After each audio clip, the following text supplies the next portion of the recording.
Genk et l'Antwerp. Lequel il y a un tout nouvel outil depuis 2-3 jours pour vraiment se rendre compte de tout ce qu'on peut gagner en télétravaillant. N'est-ce pas, Benoît Godard? Il y a travaillé. Alors non seulement le télétravailleur peut calculer le nombre d'heures qu'il gagne par semaine en n'étant pas sur la route, mais en plus... Télétravail par semaine pour voir la différence niveau avantage et faire le compte sur une année, que ce soit en gain de temps ou même d'argent. C'est toujours bien de savoir pour vraiment se rendre compte. Si vous y avez droit, ça vous motivera peut-être à aller prendre ces jours de travail, surtout que... On sait que le télétravail permet à ceux qui en font de gagner en moyenne 33 minutes par trajet. Donc c'est quand même 1 heure par jour, c'est considérable. Surtout que depuis la rentrée scolaire, les embouteillages sont réapparus, comme par miracle, sur les routes. Comme avant Covid, en fait, c'est plutôt pénible à l'heure de pointe, même si j'essaye de vous accompagner dans la bonne humeur tous les matins, n'est-ce pas, Damien? Ça va, vous, ou quoi? J'en connais qui se sentent mal à l'aise avec l'idée de télétravailler. Pourtant, voilà, j'ai tous les derniers chiffres. Pour le moment, 41% des télétravailleurs bossent depuis, des travailleurs plutôt bossent depuis chez eux. C'est moins que durant le Covid, mais c'est beaucoup plus qu'avant. Près du double comparé à avant Covid. Donc, ce n'est pas un hasard, c'est qu'il y a beaucoup d'avantages de télétravailler. C'est tout simplement parce que beaucoup se sont rendus compte de tous ces avantages. Concilier plus facilement vie privée et vie professionnelle, gagner du temps sur les déplacements, réduire son stress lié à la navette. Et tout cela, ça peut avoir un impact positif sur son travail et donc bénéficier aussi à l'entreprise. Ce dont vous avez droit, etc., tout ce que votre employeur ne peut pas refuser. Le but, c'est vraiment de trouver le bon équilibre entre télétravail et bureau. Ce spécialiste, sans compter les autres dermatos, gynécos, stomatos et rhumatologues, la crise sanitaire est passée par là, elle a prolongé l'attente pour les visites non urgentes et les médecins accordent aussi plus de temps pour leur vie de famille. Il y a aussi les accusés de l'avoir séquestré, violé puis étranglé, dit ne se souvenir de rien. Il aurait terminé sa nuit sous l'influence d'alcool et de drogue en agressant la quadragénaire.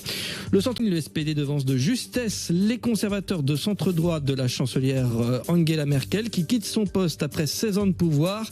La CDU et le SPD se placent donc en position de pouvoir former un gouvernement. Il faudra nouer des alliances, pourquoi pas avec les Verts ou les libéraux. Dès ce matin, les directions des différents partis vont en discuter, mais les tractations pourraient durer des jours.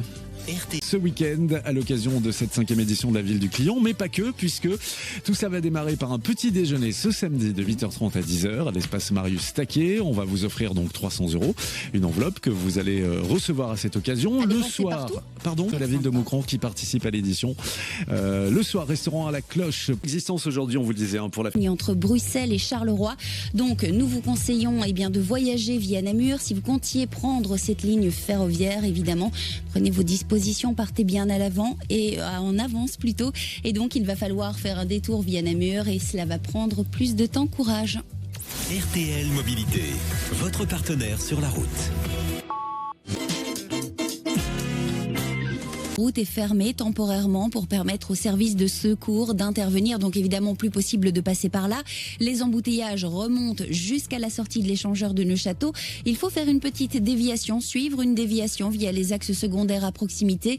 Je vous déconseille fortement de vous engouffrer dans les embouteillages. Vous risquez d'y rester coincé un bon moment puisque le dépannage des véhicules risque de prendre du temps. Mis à part cela, ailleurs, peu de soucis. Ce matin, on sent bien que pas mal ont pris congé pour la fête de la Fédération Wallonie-Bruxelles. Autour de Bruxelles, ça roule très très bien pour le moment. Il y a seulement un léger ralentissement à l'approche de l'échangeur de Woluwe-Saint-Étienne sur l'autoroute 40 pour vous qui venez de Liège. RTL Mobilité. Belle RTL vous guide sur les routes. Où sont les fans ? Avec Jean-Michel Zeka. Je vous le disais, c'est Philippe Lombard qui est notre invité en direct. Des craintes d'émanation de gaz toxiques que pourrait provoquer l'arrivée dans la mer de Vendu. 8 vols ont été annulés ce matin. Le candidat social-démocrate Olaf Scholz. Et de toutes ces contraintes, ce sera quand même beaucoup mieux. Interview de Florent Tondeur. Un autre centre ouvre aujourd'hui dans la gare du Midi à Bruxelles et à Charleroi. L'antenne mobile commencera sa tournée de vaccination demain. Avec déjà des étapes supplémentaires rajoutées à son parcours. Sur Belle RTL avec Christian. Regardez, payer Dites-moi. une photo vaut mieux que tous les mots. Ah vous voyez? Ah oui, ça. Partie de la chancelière à 24%. C'est très serré. Et d'ailleurs, chacun des deux candidats, Olaf Scholz et Armin Laschet, revendiquent le poste suprême. même les chiffres. C'est Christian Depape avec nous jusqu'à 14h comme tous les jours. Oui, absolument. Et des lettres un petit peu parce qu'on a des questions. Voilà, vous allez voir, il y a un peu de tout. Il y a de la littérature, il y a de tout. Il y a surtout un beau voyage à gagner puisqu'on vous emmène. C'est à vous sur Belle RTL. Christian Depape. Marie-Christine était notre première candidate.